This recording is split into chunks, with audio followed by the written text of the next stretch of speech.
Hi everyone and welcome to my channel. My name's Lee Brzozowski and these videos are all about helping people in the hospitality industry. This video in particular is all about budgeting, saving and debt tips. So a good thing to have is some kind of spreadsheet to track where your money is going. So track all your money coming in and track all your money going out. So that could be paying your bills, paying your mortgage, paying your rent, etc. And putting petrol in your car or diesel in your car. It could be going out for meals, hitting Costa, hitting McDonald's. Best thing to do is record everything so you can see where your money is going. A good thing to have is to have an emergency fund as well. So most people will have either £500 to £1,000. If you can, I'd recommend £1,000 emergency funds. In most banks, online banks, you can create a number of different accounts. So it's good to have a few different accounts for different things, such as saving accounts, holiday funds, and have one for your emergency fund. This could be stuff like your fridge freezer breaking, your oven breaking, your car breaking, real emergencies, and a good amount is £1,000, which should cover that. Obviously, once you've used it, you need to top it back up, so you've always got an emergency fund. Another top tip is to have a secondary emergency fund, or some people call this an opportunity fund. So that's 3 to 6 months savings to support you. For example, if you lost your job or you wanted to create your own business and you're fed up with your job and you want to get out, it's 3 months or 6 months, whatever you choose, to keep you going. So that's to cover all your bills, all your rent, stroke mortgage, your food, and some fun money in there as well. So the next tip is to, if you have got debt, and this is besides student loans, mortgages, etc., say credit card debt, is to try and get that paid off. Have your emergency fund in first though, and then set up so you can start paying your debt back. There's two different options here. You can go for something which is called the snowball effect or the avalanche effect. So the snowball effect is looking at your debt. If you've got a number of debt, picking the smallest amount first and start putting as much money as you can to paying off that debt. Once you've paid that one off, then go to the next highest, and work your way up. The other option is to use the avalanche effect, which is basically looking at your highest debt first and then paying that off and working down. Mathematically, it's better to pay your avalanche debt off, but obviously the biggest debt could take some time. So a lot of people prefer the snowball effect, which is basically paying off your smallest debt. You feel good because you've paid that off, and then move to the next debt. Pay that one off, you feel good. So you've got two options there, snowball effect or avalanche effect.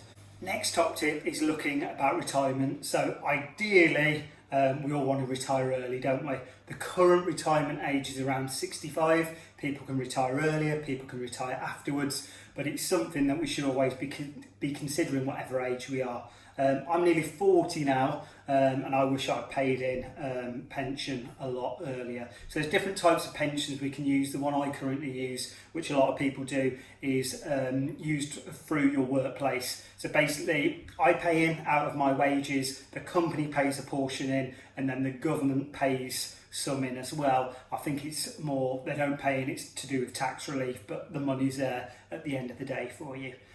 So you can choose to top more up as an employee, and then your employer can normally match exactly what you're putting in as well. So up to a certain amount is tax-free, so it's good where possible, if you can afford it, to keep topping up your future pension.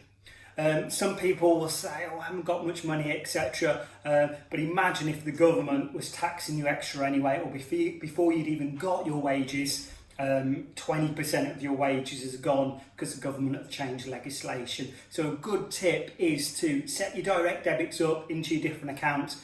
As you get paid, money automatically transfers into your different savings accounts, whether that's for a retirement fund, whether that's a holiday fund, a savings fund, whatever it is. It's wise to transfer your money as you get paid, and imagine it's not there, and then you're just left with that sum. If it's all in your bank account and you don't transfer any money elsewhere, very easy to keep spending. So the next top tip is, if possible, look at saving some money. A lot of people will either save 10% or 20% of your wages, either as savings or investments. At the moment, interest rates are really low. There is a few bank accounts still out there paying all right interest. I know there's one at Halifax at the moment, they'll do 2% interest on your money. There is conditions with that, where you've got to pay so much in, then it only lasts for a year, and then you've got to look elsewhere for another interest.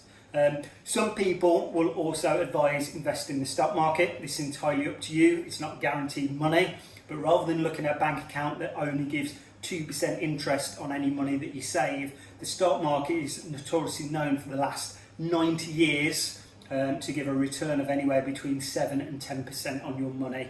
Sounds great, but obviously with anything there is a risk to it. That is not guaranteed. So if you do want to look at the stock market, do your research and get some advice first. There is plenty of new apps out there that can help with the stock market. I've been using a quite popular one called Trading 212, and if you just want to invest little bits of money, and then you can track how well it's doing. What many people say about the stock market though is to leave it for many years. So for example, put a bit of money in, don't look at it each day, just leave it and let it grow over 5-10 years. And then there's also a thing called compound interest, where it'll keep growing and growing over time. So another top tip, where possible, increase your mortgage payments for your house. So you can put extra money into your mortgage, but you can normally only put so much, and then the mortgage provider will charge you. So what I try and do is pay an extra monthly payment at the end of each year or during each month, and then that will shave some years off my mortgage at the end of it. So say I'm on a 30-year mortgage, by paying an extra bit each month, shaves a few years off that, and it all counts. It all starts chipping away at the interest rates. Okay.